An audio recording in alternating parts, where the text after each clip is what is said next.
Hey everyone, Tim Said Podcast, Veterans Day, Marine Corps birthday. My wife's a Marine, so it means a lot to me.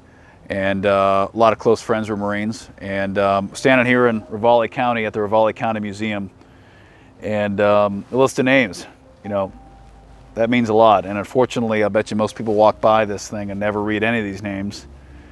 This thing was put up 102 years ago, 2 years after the end of the Great War, World War I, the Great War they used to call it. Before there was a World War II, it was the Great War.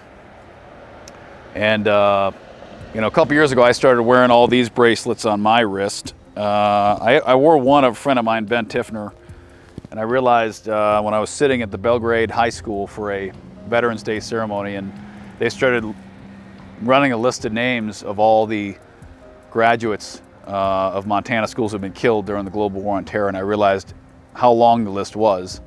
And I also realized that most people don't think about those names ever, other than the parents, the brothers, the sons, the daughters. And just like most people probably never know any of these names or who they were. So I wear these bracelets because every day, at least I know, somebody thought about Chris Wright or Ben Tiffner or Seth Lewis or Brett Merrihew, or the list goes on and on. At least when I put them on and I feel them on my wrist, somebody's thinking about them, because I know most of America's not. Most of America didn't fight in this war. Most of America doesn't even know anybody who fought in this war, let alone didn't come home. So when I have these on my wrist, they click together, and I remember, even for a tenth of a second, that those guys never came home for the rest of us.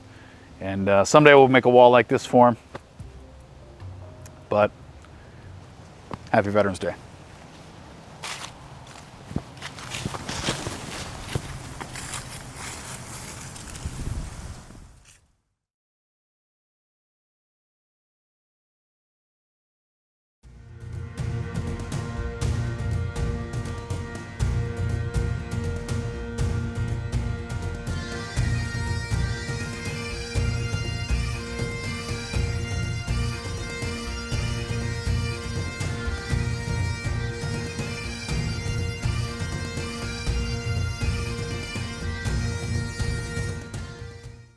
And when you look at these names behind me etched into the stone, oftentimes you'll see remembrance memorials.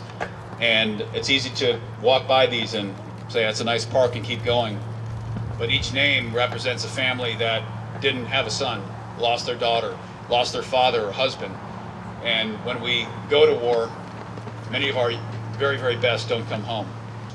We're honoring our veterans, all who served, but what it really honors is those who never came home. And those of us who did come home left a bit of us there. And when we see those families of those friends, I handed one of my friends to his family in a box at the airport in Dover. I brought him home. He wasn't alive, but I brought him home. And that's what this day's about.